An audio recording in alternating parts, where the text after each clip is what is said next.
طبرانی میں حدیث ہے اور حدیث کے راوی مولا علی شیر خدا ہے. حضرت مولا علی شیر خدا کہتے ہیں ہم حضور کی بارگاہ میں بیٹھے تھے، ایک بدو آ گیا دیہاتی. نبی کریم علیہ السلام اس سے فرمانے لگے یار کدھر آیا ہے؟ کہنے لگا حضور زیارت کرنے. حضور کا دریائے کرم جوش میں آ گیا. جب آ گئی ہیں جوش رحمت پہ ان کی نظریں، پھر جلتے بجھا دیے، پھر روتے ہنسا دیے.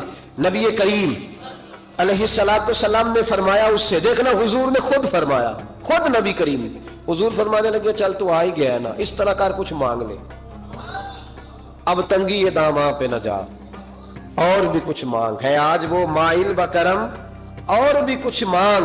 اور کون دیتا ہے دینے کو منہ چاہیے، دینے والا ہے سچا ہمارا. چل مانگ لے کچھ. کہنے لگا حضور واقعی مانگ لوں؟ دیہاتی تھا نہ بدو تھا، یہ جو سوچ سوچ کے چلتے نا بیچارے اسی طرح رہ جاتے. کہا واقعی؟ حضور نے فرمایا تجھے شک ہے کوئی؟ کہا جو ہے مانگ لے. بندہ بدو تھا، بس لمٹ ہی تھوڑی تھی، تھوڑی لمٹ تھی. حضور نے فرمایا مانگ. کہنے لگا حضور میں نے سفر کرنا ہے، مجھے ایک اونٹ دے دے. حضرت علی کہتے ہیں میں نے کہا تجھ پہ افسوس، ہمارا خیال تھا تو جنت کی ٹکٹ مانگے گا، ہمارا خیال تھا تو ماں باپ کو، تو نے اونٹ ہی مانگا ہے بس. حضرت علی فرماتے وہ حضرت علی کا بھی خیال ہے کہ حضور سے مانگو تو تھوڑا نہ مانگو، نبی کریم سے مانگو تو کھل کھلا کے مانگو، جب حضور سے مانگو کھل کھلا کے مانگو. حضرت علی شیر خدا کہتے ہیں وہ اسی پہ اڑ گیا. حضور مسکرائے، گویا حضور نے بھی کہا یار تو نے مانگا کیا ہے؟ میرے محبوب نے ایک اور کرم فرمایا، کہا چل اونٹ تجھے دیا، کچھ اور بھی مانگ لے، چل کچھ اور، اب تنگی یہ داماں پہ نہ جا، اور بھی کچھ مانگ ہے آج وہ مائل باتا، چل مانگ. اور حضرت علی کہتے ہیں میں نے کہا اب سیانا بنے گا، اب یہ کہے گا حضور 7 نسلوں کی جنت، تو حضور نے فوراً عطا کر دے لیے. اب یہ کہے گا یا رسول اللہ جتنے بیٹھے سب کے لیے اعلان کر دے دوزخ سے آزادی کا، جتنے میری نسل میں لوگ ہیں سب کے لیے اعلان ہو جائے گا. لیکن وہ وہیں کا وہیں رہ گیا، وہیں کا وہیں، چھوٹے چھوٹے دائرے میں. مانگ لے. کہنے لگا حضور اور بھی کچھ مانگ لوں؟ اونٹ تو میں نے لے لیا ہے. فرمایا چل مانگ لے. بندہ ہی چھوٹا تھا. یہ جو کہتے ہیں نا دے کچھ نہیں سکتے، اصل میں اتنے ذہن ہے بیچاروں کو، کاسا ہی کوئی نہیں تو انہیں کیا پتا کیا کیا ملتا ہے. یہ تو اس سے پوچھے نا جس کو ملا ہے، اور جن کو ملا ہے پھر کمال ہی ہو گئی ہے، کھل کھلا کے ملا ہے. اور میرے ایک استاد تھے تو ان سے ایک شخص نے کہا کہ حضور فلانا مولوی جمعے پہ کہہ رہا تھا حضور کچھ نہیں دیتے. فرمانے لگے اسے ملا کچھ نہیں نا، ہم سے آ کے پوچھے ہم کیا تھے، میں گلیاں دا روڑا کوڑا تے محل چڑھایا سائیاں، ہم سے پوچھے جنہیں ملا ہے اور کس طرح ملا ہے. نبی کریم نے فرمایا اور مانگ لے. کہنے لگا واقعہ ہی دیں گے؟ فرمایا ہاں دیں گے. کہنے لگا جی اونٹ دے دیا تو پھر سارے سفر کا کرایہ بھی دے دے، خرچہ بھی دے دے، پیسے بھی دے دے. حضرت علی کہتے میں نے کہا خو کچھ نہیں پئی، اس کی حیثیت ہی نہیں، کدھر چلا گیا. اب حضور نے خود یہاں محبوب کریم نے روک کے ارشاد فرمایا. حضور مسکرائے، فرمایا جا تجھے آنے جانے کا خرچہ بھی دیا. اب ذرا لفظ سننا، حدیث طبرانی ہے. محبوب فرمانے لگے تجھ سے تو حضرت موسیٰ کے دور کی وہ بوڑھی اچھی ہے. خود حضور فرما رہے تجھ سے تو جناب موسیٰ کے زمانے کی وہ بوڑھی. حضور کون سی بوڑھی؟ صحابہ کہتے ہیں ہمارے کان کھڑے ہو گئے، یا رسول اللہ کون سی بوڑھی؟ ذرا مزار کی برکت دیکھیں. نبی کریم علیہ السلام فرمانے لگے اللہ کریم نے حضرت موسیٰ جب ہجرت کرنے لگے تو فرمایا موسیٰ جب جاؤ نا تو سمندر کے قریب یا سمندر کے اندر یا سمندر کے کنارے، مختلف لفظ ہیں روایتوں میں، حضرت موسیٰ کا تابوت، حضرت یوسف کا تابوت بھی دفن ہے، تو وہ تابوت بھی ساتھ لے جانا. یہ تو اللہ نے بتا دیا پر یہ نہیں بتایا دفن کہاں ہے. حضرت موسیٰ ڈھونڈتے رہے تو ڈھونڈنے کے بعد عرض کی مولا یہ بھی بتا دے وہ کہاں ہے. فرمایا نہیں، وہ آپ نے خود ہی ڈھونڈنا ہے. حضرت موسیٰ ڈھونڈ رہے ہیں کیا؟ مزار. کیا ڈھونڈ رہے ہیں؟ کس کا؟ حضرت ہاں الحمدللہ یہ سنت اللہ نے ہمیں دی ہے. ہم جا کے پوچھتے ہیں بتاؤ حضرت خواجہ نور محمد مہاروی کا مزار کدھر ہے. ہم سائی وال کھڑا ہو کے پوچھتے ہیں کہ پاک پتن شریف جانا ہے، راستہ کون سا جاتا ہے. یہ نبیوں کی سنت اللہ نے ہمیں دی ہے، ہم یہ کام کرتے ہیں. حضرت موسیٰ ڈھونڈ رہے اور ڈھونڈتے ڈھونڈتے فرمایا مل نہیں رہا تھا، لوگوں سے پوچھا بھی کہاں ہے. اور یہ بھی اللہ کی حکمت ہے، اللہ تو اپنے نبیوں کے سامنے سارے پردے کھول دیتا ہے، یہ بھی حکمت ہے. کہاں ہے مزار؟ لوگوں نے کہا حضور ایک بوڑھی اماں ہے، بڑی بوڑھی، اس کو پتا ہے. فرمایا بلاؤ. اماں کو بلایا. کہا تو زیادہ بوڑھی ہے. تو حضرت موسیٰ کہنے لگے چلو خود چلتے ہیں اس کے پاس. حضرت موسیٰ خود آئے. کس کام؟ اللہ آپ کا بھلا کرے, اللہ کرے آپ کو یاد رہ جائے یہ باتیں. مزار شریف کا پتہ کرنے آئے. آ کے اماں سے کہا حضرت یوسف کے مزار کا پتہ. کہنے لگی بالکل پتہ ہے. کہا پھر کہاں ہے؟ کہنے لگی ایسے ہی مفت میں ہی بتا دوں. مزار کا پتہ بتانے میں پیسے لگتے ہیں, وہ مفت نہیں بتایا جاتا. ولی کے مزار پہ جانا کوئی معمولی بات ہے؟ ایسے ہی بتا دوں. حضرت موسیٰ کہنے لگے اماں میں نے تابوت نکال کے ساتھ لے جانا ہے, بتاؤ. اماں کہنے لگی میں, یہ حضور فرما رہے ہیں, یہ طبرانی ہے, نبی کریم علیہ السلام نے فرمایا بتاؤ. حضرت موسیٰ کہنے لگے بتاؤ. کہنے لگی پیسے لگتے ہیں پھر بتاؤں گی. کہا کیا لیتی ہو؟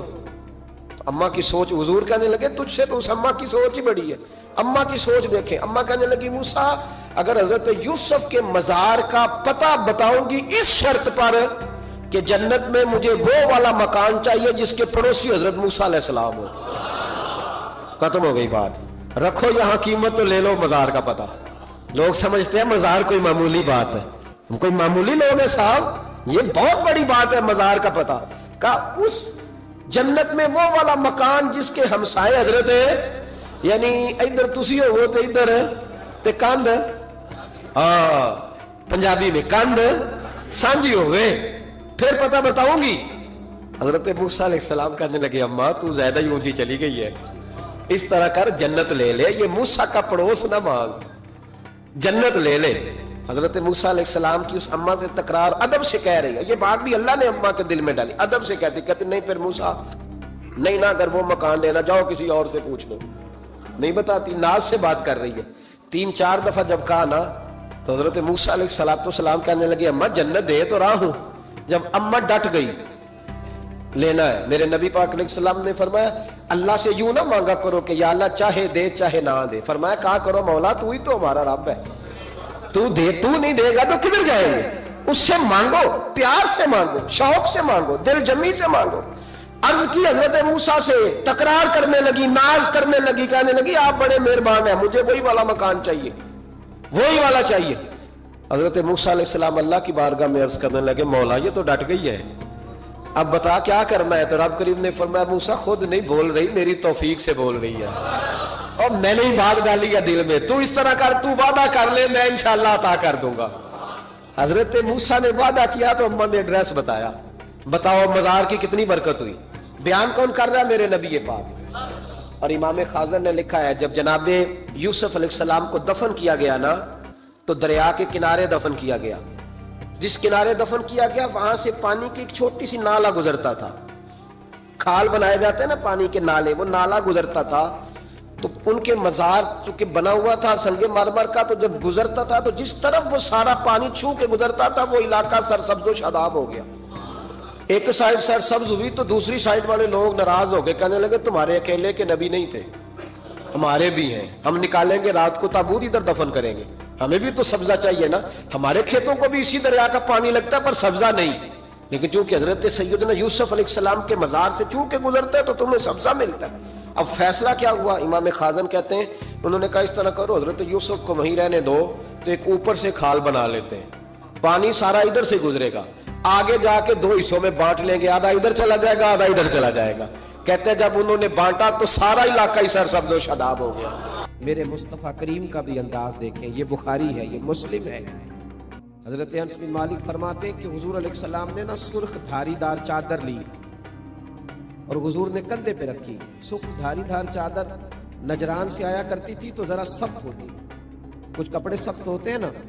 فرماتے حضور گزر رہے تھے تو ایک آدمی آیا بھکاری, اس نے حضور کی چادر کو پکڑا پیچھے سے, اسے طریقہ نہیں آتا نا ابھی مانگنے, چادر کو پکڑ کے نا یوں کھینچا حضور کی توجہ کرانے کے لیے, جیسے کوئی بچہ کسی وقت پیچھے سے پکڑ کے دامن کھینچتا ہے, کھینچا. حضرت انس بن مالک فرماتے ہیں کہ اس زور سے اس نے کھینچا کہ حضور کی گردن پر میں نے نشان پڑا ہوا دیکھا, نازک وجود اطہر, نشان پڑ گیا. حضور نے جب پلٹ کر اس کی طرف دیکھا تو وہ کہنے لگا اے محمد صلی اللہ علیہ وسلم, میں کچھ مانگنے آیا ہوں, مجھے کچھ دیجئے. میرا تو دروازہ بھکاری زور سے بجا دیتا تو میں اسے ڈانٹ دیتا, یہ کوئی طریقہ ہے؟ خیرات دینے آئے ہو قرضہ لینے آئے ہو؟ لیکن جب اس نے کہا نا حضور کچھ دیجئے، تو حدیث کے لفظ یہ ہیں فَالْتَفَتَ إِلَيْهِ فَضَحِكَ۔ حضرت انس کہتے ہیں قربان جاؤں، محبوب نے جب اس کی طرف دیکھا تو حضور نے مسکرانا شروع کر دیا۔ یہ بڑا مشکل کام ہے کہ کوئی گلے میں چادر ڈال کے کھینچے اور انسان مسکرائے، لیکن بریلی کے امام فرماتے ہیں جس کے گچھے سے لچھیں جڑے نور کے، ان ستاروں کی نزہت پہ لاکھوں سلام، ان کے خطبے کی ہیبت پہ بے حد درود، اور ان کی باتوں کی لذت پہ لاکھوں سلام، اور جس کی تسکین سے روتے ہوئے ہنس پڑے، جس کی تسکین سے روتے ہوئے کہتے ہیں حضور ہلکا سا تسکین کرتے تھے، پورا مسکراتے بھی نہیں تھے، تو رونے والا ہنسنا شروع کر دیتا۔ اب یہاں ایک سوال پیدا ہوتا تھا کہ وہ تسکین تو پھر حضور کبھی کبھی کرتے ہوں گے نا، یعنی وہ موج تو کبھی کبھی آتی ہوگی، تو اعلیٰ حضرت نے اگلے مصرعے میں اس کا جواب دے دیا، فرمانے لگے ایسا نہیں تھا کہ پھر لوگوں کو انتظار کرنا پڑتا تھا کہ حضور مسکرائیں گے تو روتے ہوئے ہنسیں گے، فرمایا نہیں، جس کی تسکین سے روتے ہوئے ہنس پڑے اس تبسم کی عادت پہ لاکھوں سلام۔ اس مسکراہٹ کے لیے انتظار نہیں کرنا پڑتا، بلکہ یہ تو ہر وقت بہتی رہتی ہے، یہ تو حضور کی عادت ہے، اس تبسم کی عادت پہ لاکھوں سلام۔ فَالْتَفَتَ إِلَيْهِ فَضَحِكَ، حضور نے توجہ فرمائی تو مسکرائے۔ اس نے گلے میں چادر ڈال کے کھینچا ہے، نبی پاک علیہ السلام نے فرمایا دو پہاڑیوں کے درمیان جتنی بکریاں کھڑی ہیں ساری ہی اسے دے دیں، ساری۔ اب وہ شخص حضور کی تعریف کرنے لگا، اب اس نے حضور سے ادب سیکھا۔ ہم لوگ جب تھوڑا سا کسی کو سکھانے کا موڈ بنائیں، ہمارے ہاں سکھانے کا موڈ نہیں ہے، ہمارے ہاں تو آدمی کو بے ادب قرار دے دیا جاتا ہے۔ ہم کسی شخص کی تربیت نہیں کرتے، بلکہ اس کو کہتے ہیں تجھے پتہ نہیں ہے چلنا کیسے تھا، آنا کیسے تھا، بیٹھنا کیسے تھا۔ بھئی آپ پہلے سکھا لیں، تعلیم دے لیں، اس کو پہلے آپ باخبر کریں، اس کے بعد اگر کبھی جھڑکنا ہو اپنے شاگرد کو، بیٹے کو، سلسلہ طریقت میں آنے والے کو آپ تنبیہ کر سکتے ہیں، لیکن لوگوں کو اس رویے کے ساتھ۔ بڑی خوبصورت حدیث لکھی ہے قاضی اجاز رحمۃ اللہ تعالی علیہ نے شفا شریف، بڑی خوبصورت، فرماتے ہیں کہ ایک بدو نا حضور کی بارگاہ میں کچھ لینے آ گیا، خیرات دینے آیا، رات کا وقت تھا، تو حضور صلی اللہ علیہ وسلم نے کچھ عطا کیا۔ جب اس نے حضور نے کچھ دیا نا تو اس نے بڑی سخت بات کی، بڑی سخت بات کی۔ حضور نے کچھ دیا تو کہنے لگا کہ یا رسول اللہ صلی اللہ علیہ وسلم میں نے تو بڑی تعریف سنی، معاذ اللہ ثم معاذ اللہ نقل کفر نہ باشد، کہنے لگا میں نے تو بڑی تعریف سنی تھی، آپ نے تو کچھ بھی نہیں دیا۔ حالانکہ حضور تو جس کو ایک قطرہ عطا کرے اس کی تو نسلوں کی بھوک بھی ختم ہو جاتی، لیکن دیہاتی تھا نا، ان پڑھ ہے، ابھی بدو ہے، آداب نہیں جانتا، میں نے تو بڑی تعریف سنی تھی، تو یہ آپ کیا دے رہے ہیں، یہ آپ نے کیا کیا؟ حضرت عمر فاروق رضی اللہ تعالیٰ عنہ موجود تھے، تو جناب عمر نے تلوار پر ہاتھ رکھا، اس بے ادب کو قتل کرے۔ حضور نے فرمایا عمر ٹھہر جا، جلدی نہ کر۔ حضرت عمر فاروق رضی اللہ تعالیٰ عنہ کہتے حکم پا کے میں ٹھہر گیا، تو حضور نے اس بدو کا دامن پکڑا، حضور گھر لے گئے، گھر لے جا کے حضور نے اسے کچھ اور دیا، فرمایا آپ کیا خیال ہے؟ کہنے لگا تھوڑا اور مل جائے تو اچھا ہے۔ حضور نے تھوڑا اور دیا، پھر اور دیا، پھر اور دیا، اب تنگی داماں پہ نہ جا، اور بھی کچھ مانگ۔ جب حضور نے بڑا نوازا نا، کہنے لگا یا رسول اللہ بس کریں، اب تو مجھ سے اٹھایا بھی نہیں جائے گا، اب نہیں اٹھایا گا۔ اور ایک روایت یوں بھی ہے کہ وہ مسلمان بھی نہیں تھا، حضور اٹھایا نہیں جائے گا، بس کریں۔ حضور نے فرمایا اب تیرا میرے بارے میں کیا خیال ہے؟ اور اس کہنے لگا یا رسول اللہ میں نے تیز آندھی، اتنی طوفان اتنا تیز چلتا نہیں دیکھا جتنی آپ کی سخاوت تیز چلتے ہوئے دیکھی ہے۔ حضور نے فرمایا مسجد میں تم نے میرے صحابہ کے سامنے جو کہا نا، اس سے ان کے دل ٹوٹ گئے۔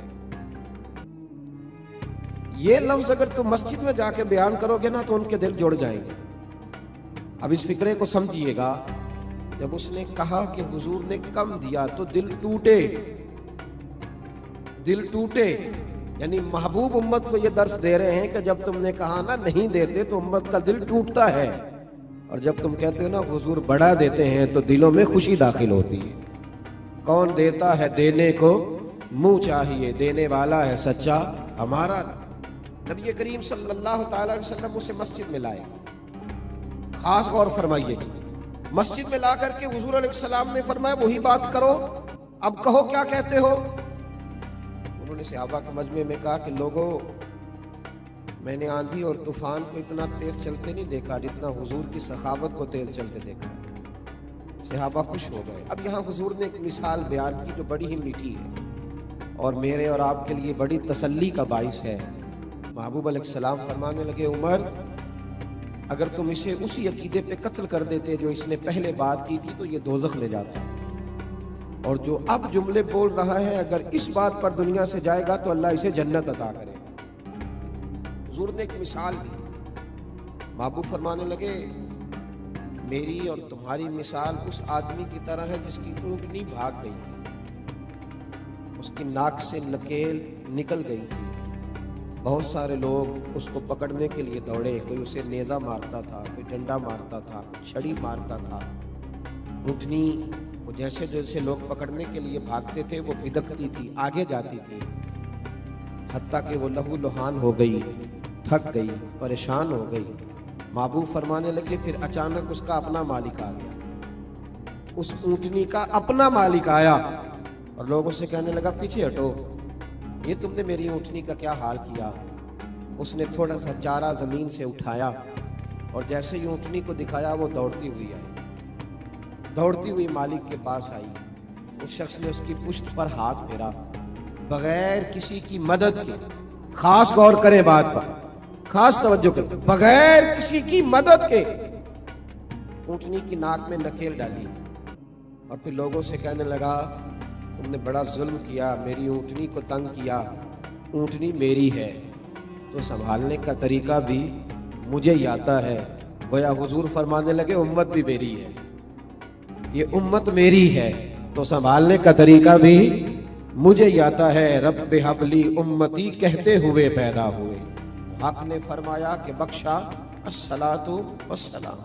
یہ طریقہ سیکھے امت کو سنبھالنے کا, یہ حضور نے ہمیں طریقہ دیا, امت کو سنبھالنے کا طریقہ سیکھے. کیا بہت گرجدار آواز کے ساتھ لوگوں کو سنبھالا جائے گا؟ کیا کسی شخص کو متکبر کہہ کے پھر اسے چھوڑ دیا جائے گا کہ وہ تکبر میں بڑھ جائے؟ کسی شخص کو دنیا دار کہہ کے اسے چھوڑ دیا جائے گا کہ جو مرضی کرتا رہے؟ کسی شخص کو بہت زیادہ گناہوں میں الجھا ہوا دیکھ کر چھوڑ دیا جائے گا؟ نہیں, حکمت کے ساتھ اس کا علاج کیا. دیکھیں نا, حضور کی بارگاہ میں آ کے ایک شخص نے کہا تھا یا رسول اللہ صلی اللہ تعالی علیہ وآلہ وسلم, حضور میں کلمہ پڑھنا چاہتا ہوں. امام راضی اس حدیث کو لائے, میں حضور کلمہ پڑھنا چاہتا ہوں لیکن میری کچھ بری عادات ہیں جو مجھ سے چھوٹتی نہیں. حضور نے فرمایا کون کون سی؟ ہم لوگوں نے تو لوگوں کو کاٹ دیا ہے لوگوں کو. اوہ یہ نشہ کرتا ہے, رشتہ دار ہو کے بھی ہمارا کوئی تعلق نہیں, اسے اٹھاؤ کسی ہاسپٹل میں لے جاؤ تاکہ بیچارہ دوبارہ سے دنیا میں آ جائے. کسی سے غلطی ہو جاتی ہے تو لوگ اسے کاٹ ڈالتے ہیں, بلکہ اس طرح کرتے ہیں کہ معاشرے سے کاٹ دیا جاتا ہے. جب آپ پیار کریں گے, ان لوگوں کو واپس لائیں گے, پھر سے سوسائٹی کا حصہ بنیں گے. امام راضی کہتے ہیں کہ اس شخص نے آ کے عرض کی یا رسول اللہ صلی اللہ علیہ وسلم, میرے اندر کچھ بری عادات ہیں جو میں چھوڑ نہیں سکتا, ان کے ہوتے ہوئے میں کیسے کلمہ پڑھوں؟ حضور نے فرمایا بیان کرو. عرض کرنے لگے یا رسول اللہ صلی اللہ علیہ وسلم, میں معاذ اللہ تعالی ناجائز فعل کا, عورتوں سے ناجائز تعلق رکھنے کا بھی عادی ہوں. حضور میں چوری بھی کر لیتا ہوں, معاذ اللہ شراب بھی پی لیتا ہوں, اور چوتھی بات یہ کی کہ حضور جھوٹ بولنے کا بڑا عادی ہوں. حضور ان گناہوں کی بڑی کوشش کی ہے پر یہ جان چھوٹتی نہیں, ان کی موجودگی میں کیسے کلمہ پڑھوں؟ میرے مصطفیٰ کریم مسکرائے. حضور نے فرمایا ایک چھوڑ دو گے؟ کوئی نہیں توجہ کی آپ نے میری بات. کیا فرمایا بولیے گا؟ ویسے میرا مشورہ ہے جو زیادہ گناہوں میں گھرے ہوئے ہیں ایک چھوڑ کے دیکھیں.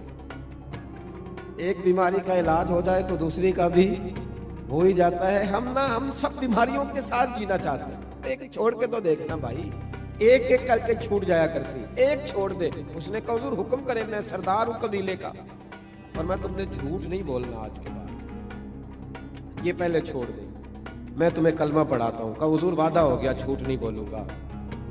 وہ کہتے ہیں جھوٹ چھوڑنے کے وعدے پر میں نے محبوب علیہ السلام نے مجھے دوا دے دی. میں نے کلمہ پڑھا، معاذ اللہ تعالیٰ پہلے دن جب میں گیا تو مجھے ایک چیز گری پڑی نظر آئی، چوری بھی نہ کرنی پڑی لیکن کسی کی تھی۔ جب میں ہاتھ ڈالنے لگا میرے دل میں خیال آیا اگر کسی نے پوچھ لیا کہ بھائی میری وہ چیز تو نہیں دیکھی، تو جھوٹ تو میں بول نہیں سکتا، تو سچ بولوں گا تو چور بنا دیں گے لوگ۔ کہتے ہیں پہلے دن ہی وہ چوری والا معاملہ تو گیا ہاتھ سے۔ اب میں ذرا آگے بڑھا تو گھر پہنچتے ہی شراب کی بوتل ہاتھ میں آئی۔ فرماتے ہیں دل میں خیال آیا کہ شراب پی کے باہر نکلوں گا، کسی صحابی نے جن کا اب میں پیر بھائی ہو گیا ہوں، اگر مجھ سے شراب کی بدبو سون کے پوچھا کہ تم نے شراب پی ہے، شراب پی ہے، تو جھوٹ تو بول نہیں سکتا، تو سچ بولوں گا تو کیا سوچیں گے کہ حضور کا غلام ہو کے یہ کام کرتا ہے۔ فرماتے ہیں رات ہوئی، وہ ایک خاتون کے پاس گیا، معاذ اللہ ثم معاذ اللہ منہ کالا کرنے کو۔ بھائیو سننا، کہتے ہیں جب میں اس کے قریب پہنچا، ہم کلام ہوا تو وہ کہنے لگی سنا ہے تو نے کلمہ پڑھ لیا ہے، سنا ہے تو مسلمان۔ بھائی تجھ سے لوگ پوچھتے تو ہیں نا کہ بتا تو کس کا شاگرد ہے، لوگ کہتے تو ہیں